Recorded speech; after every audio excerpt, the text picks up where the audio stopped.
Monsieur le ministre, bonjour. Bonjour. Au Nord Kivu, le gouverneur militaire affirme que les rebelles du M23 sont soutenus par l'armée rwandaise et que 2 militaires rwandais ont même été faits prisonniers par vos forces. Mais le gouverneur de la province rwandaise de l'Ouest réplique que l'armée rwandaise n'est en aucune façon impliquée dans les activités belliqueuses au Congo. Alors qu'est-ce qui se passe?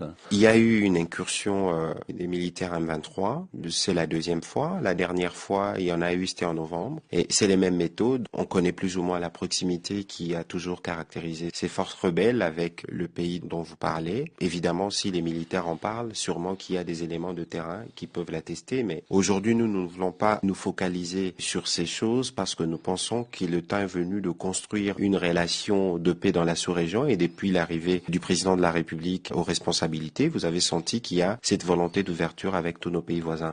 Et donc, il y a des mécanismes, il y a des voies diplomatiques qui seront utilisées pour clarifier tout ça. C'est pour vous dire toute la volonté que nous avons d'aller vers plus de paix et vers le développement de la sous-région de Grand Lac. Oui, mais ce lundi, le gouverneur militaire du Nord Kivu a présenté 2 militaires rwandais qui auraient été faits prisonniers avec leur nom, leur grade. Est-ce que ce n'est pas une accusation grave? On va pas aller dans cette rhétorique de militaire pour lequel il y a des mécanismes de vérification qui existent entre les deux pays. Les mécanismes seront activés. Vous avez vu que le président de la République a rencontré le président Kagame il y a quelques jours en Jordanie. Des contacts diplomatiques vont se faire pour que ces choses, si elles s'avèrent, que les choses puissent être clarifiées. Et c'est cela la volonté du président. Donc il n'est pas certain que ces 2 personnes qui ont été présentées soient vraiment des prisonniers militaires rwandais. Je voudrais pas aller sur ces champs pour personnaliser les sujets, mais ici, nous regardons l'essentiel. L'essentiel, c'est la paix. Depuis son arrivée au pouvoir, en effet, le président Tshisekedi a rencontré plusieurs fois son homologue rwandais Paul Kagame dans l'espoir de mettre fin à ces connexions, à cette proximité, comme vous dites, entre Kigali et les groupes rebelles du Nord Kivu. Mais est-ce qu'aujourd'hui, cette politique ne montre pas ses limites quand même? Je pense pas que cette politique montre de limites parce qu'il y a de progrès substantiels qui ont été faits. La stratégie qui a été mise sur la table par le président de la République est de 3 ordres. Il y a une stratégie évidemment militaire. C'est pour ça que justement, à l'instar de ce que nous avons fait avec l'Ouganda, nous voulons mettre